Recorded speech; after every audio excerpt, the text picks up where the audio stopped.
হাসপাতালে কতদিন ভর্তি থাকতে হয় এটি বিষয়। আরেকটি বিষয় হচ্ছে যে যে জায়গায় রিং পরানো হচ্ছে পরবর্তীতে আবার আসলে রিং পরানোর প্রয়োজন পড়ে কিনা। প্রথম কথা হলো এটা টোটালি ডিপেন্ড করে যে রোগী কি অবস্থাতে হাসপাতালে রিচ করলো।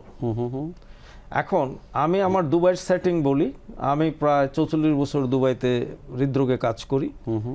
আমার কাছে আমাদের ওখানে নিয়ম হলো ওরা 999-এ কল করলো, অ্যাম্বুলেন্স চলে গেল, থ্রম্বোলাইটিক থেরাপি ওখান থেকে হয়ে আসলো। নিশ্চয়ই আমরা ইসিজি ইকো করে দেখলাম, যদি আমরা বুঝি যে ইনফ্রাক্ট রিলেটেড আর্টারি খুলে গেছে, দ্যাটস ফাইন।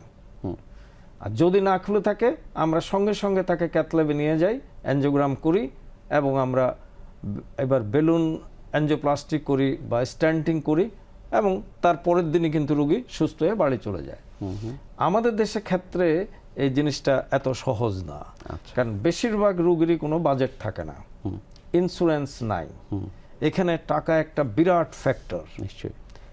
এবং বর্তমান গভর্নমেন্ট আল্লাহর রহমতে আমাদের যে এই হৃদরোগের সারা পৃথিবীতে অত্যন্ত ভয়াবহ ব্যয়বহুল একটা জিনিস, তা আমাদের দেশে যদিও কম, অনেক কম, আমি বলবো প্রায় কয়েক শতাংশ কম, কিন্তু সাধারণ লোকের জন্য ওইটাই অনেক বড় বোঝা। নিশ্চয়ই।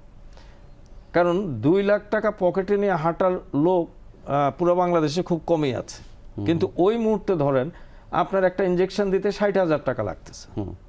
তো এই প্রিপারেশনটা যদি না থাকে তাহলে কেমন হবে?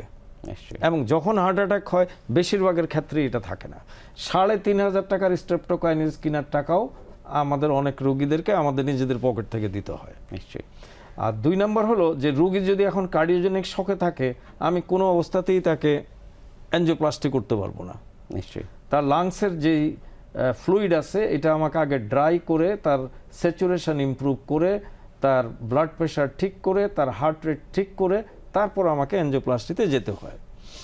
অনেক সময় রোগী এমনও জিজ্ঞেস করে, স্যার বাপরে তো হাঁটাই আনলাম, এখন তো মরে গেল। কারণ সারা পৃথিবীতেই 35% মরে, কাজে আমাদের দেশও মরবে সঠিক সময় না আসলে, সঠিক চিকিৎসা না হলে।